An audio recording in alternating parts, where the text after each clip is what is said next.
we hired a different lawyer. And these lawyers, we explained to them that, we're doing this as a sovereign nation. We've never signed treaties with Canada. We still have our language, we still have our people, we still have our language. We don't need to think for us, we just need you to guide us through this process, right? So we hired these lawyers and we say, yeah, we can do this. And then the first meeting they have with Canada or the province or the Crown, they come back to us and they say, your rights are protected by the Canadian Constitution, Section 35, you have aboriginal rights. No, we don't. I've already shown you documents where Canada says we don't have any aboriginal rights. So, this other lawyer, and he actually banged his fist on the table. I'm the man, I'm the guy that will help you. So he says, I understand you guys are sovereign, everything. So he goes to a meeting with Canada, and then he comes back again. And he says, your rights are protected by Aboriginal, so the same old thing. So we fight again. My uncle, he's been doing this for a number of years. So back in 1987, they hired this international lawyer. And he's part of a bigger law firm. And he said that he can help us. So we fly him in. We told him his presentation and tell that evidence that we have. And he says, yeah, I understand. I know what you're doing. We made a submission to the United Nations back in 1987 on behalf of various Native tribes. And so he goes back, and my uncle says, I told my uncle that we had gotten this. Now, my uncle, 85 years old, and he does seasonal work with one of the neighboring companies. And, he has to, the pension that he gets isn't enough for him and his family, so he's still working. And he was working at the time anyway, so I told him about this, and he was happy. We got an international lawyer, he's going to help us. But I have a copy of his permission to the United Nations. I said, that's great. He said, I'll give you a copy. So he gives me a copy, and I'm on the road quite a bit, so driving on the road one day, fell off this report. And I saw a nice copy of his lawyer, and then I opened it, and there's the permission to the United Nations. First sentence, we as Indian people. I thought you said you understood, why I phoned him. And I said, I thought you understood that we don't like being called Indian. Now, the story behind that is I'll get to know. He says, who are you to question me? I'm 85 years old. I've been doing this for 45 years. I've represented the Crees of the Northern Saskatchewan, the whole Navajo, and the whole school of Native people. So I let him finish. And I said, in all those 45 years, I said, what has it got to English? And then he starts questioning my intelligence, my education. Do you have a master's degree in history? I said, no. Do you have a master's degree in English? No. Well, what you're reading is not right. And he goes on, and he says, I have colleagues with master's degrees in history and English. And he says, when I need something, he says, I go to my colleagues and I ask them for that. I need something interpreted, and this is the guy's master's degree in English. And they write the report, give it to me. So I can get a little sarcastic sometimes. So I said to him, I like to think I have a good command of the English language. And I can read, I can school, get a little bit of university, a little bit of college. I don't have any degree. I said, I can read a sentence. I can read a paragraph. I said, I can even read a whole page. And I can tell you exactly what that means, what it says. If you have to go to somebody with a master's degree in English to interpret that word for you, it's your problem. And then he says to me, he gets mad and he says to me, you Dakota, you get off your high horse, you're just Indian. And so we have no more lawyers. And so we're in a court case with Canada, right? The province of Manitoba. And when we talk about this, we see people say, well, who's your lawyer? We don't have a lawyer. What do you mean you don't have a lawyer? You don't have a lawyer. Who's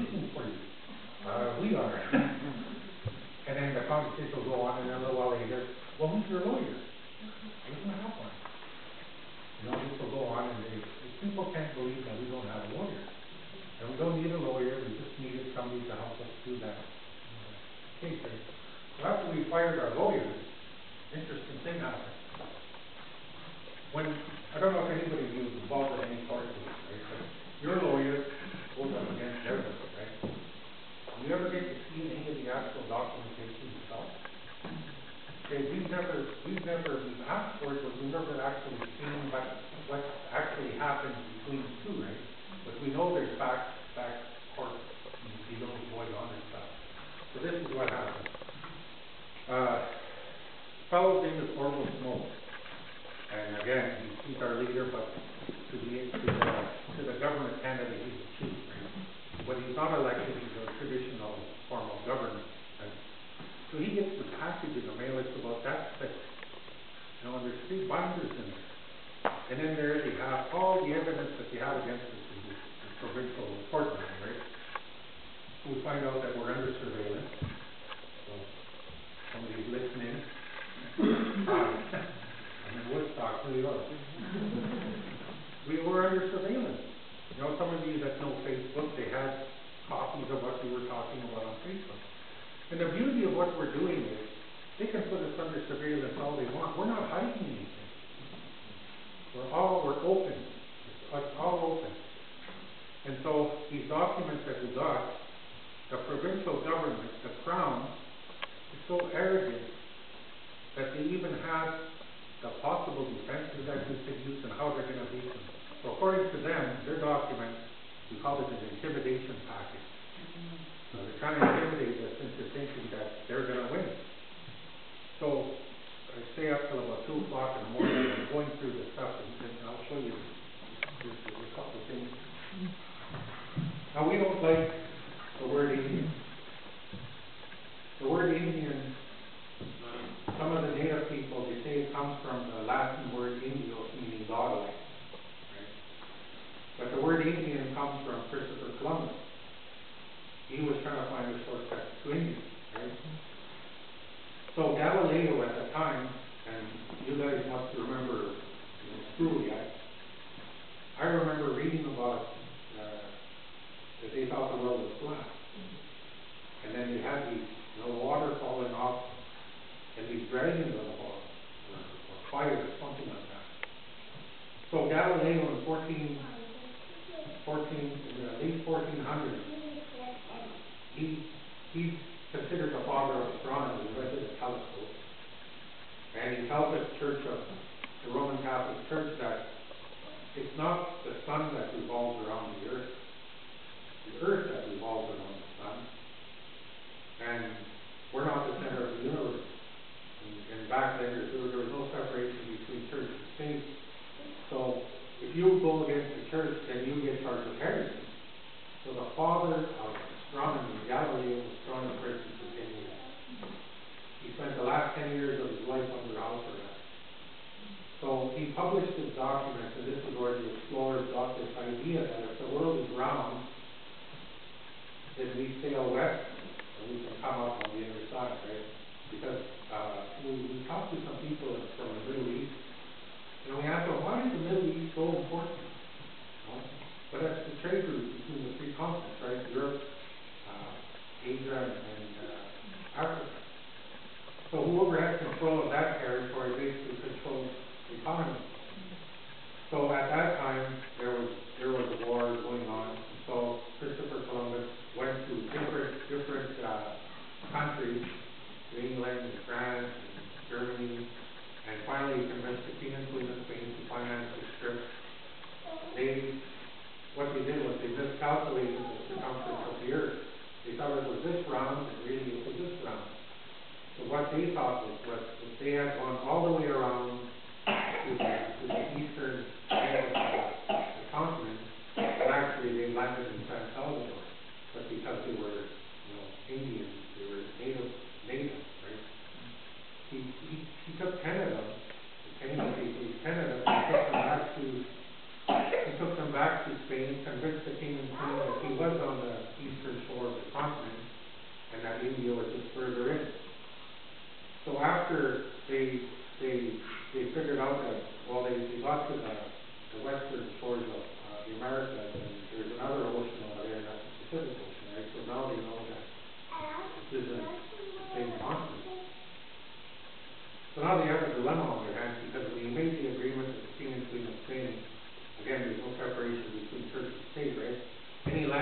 discovered is on behalf of saying any people that he meets, he has to convert them to Christianity.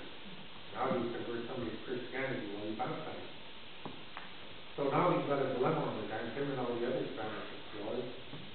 If you baptize somebody, they become a human being. And once they become a human being, you can't enslave them, you can't take their personal possessions, you can't take their land, you can't do the things that they were doing to them at the time. And so this is where that word Indian comes from, right? So when we received all this information from the government, right? So it says here, application of provincial laws to Indians. Now, we don't call ourselves Indians, we don't call ourselves Aboriginal, we don't call ourselves First Nations, we're not Indigenous, we're Dakota people. Okay, so it is well settled that provincial laws of general apply to Indians and lands reserved for Indians, right? So now, the province, I said they're very arrogant, right? Here's their sovereignty argument. The defendants assert that they are not bound by provincial law because they do not relinquish the sovereignty through treaty. In essence, they argue that the Dakota people of a sovereign nation are not subject to the rule of law in Canada. With respect, no courts have countenanced such an argument. So the court has never decided on this, and yet they're saying that we're not truly stating that. Okay, so they've already gone to court with the treaty Indians, I said before, right? So here, it says here, this is from the Sparrow case in 1990, this is the Supreme Court ruling, okay? There was from the outset never any doubt that sovereignty and legislative power is indeed the underlying titles to such land vested in the Crown. So, from the outset, meaning as soon as they set foot on our shores, they had sovereignty to all of this continent. They had legislative power, and indeed the underlying title to such land. Now, they make statements in here that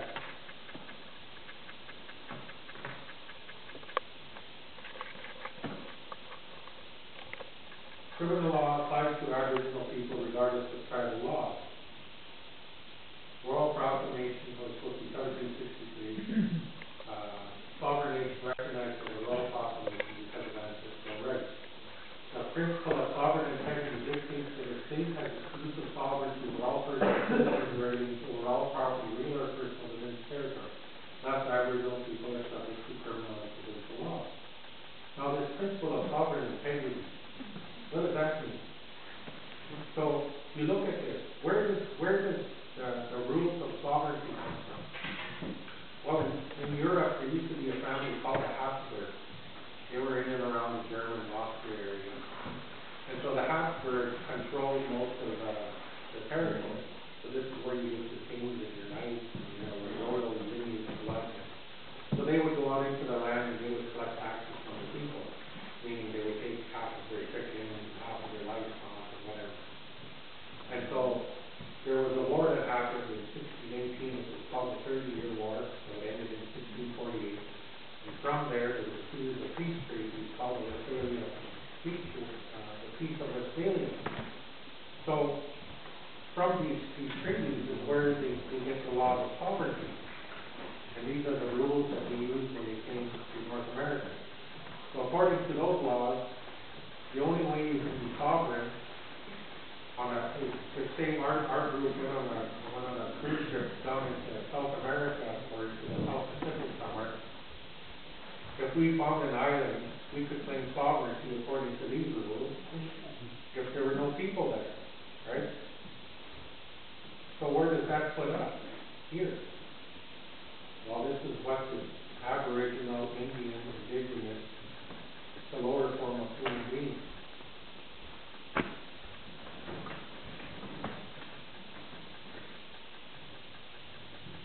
And so when we talk about this is Aboriginal rights and title. We have the right to do this, but according to Aboriginal, the laws that they have, if we go into court as an Aboriginal the way the lawyers want us to, well, we're guaranteed to lose, right? So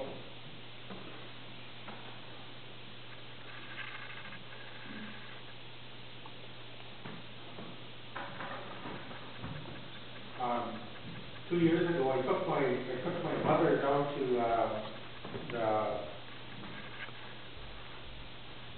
the Grand Canyon. And, on our way back, we were gonna stop in Denver. Denver has a very big museum. And, they have some Dakota artifacts there. And so we walk in, and there's a planetarium, there's a movie theater, there's a NASA space station, you know, and it's all very nice.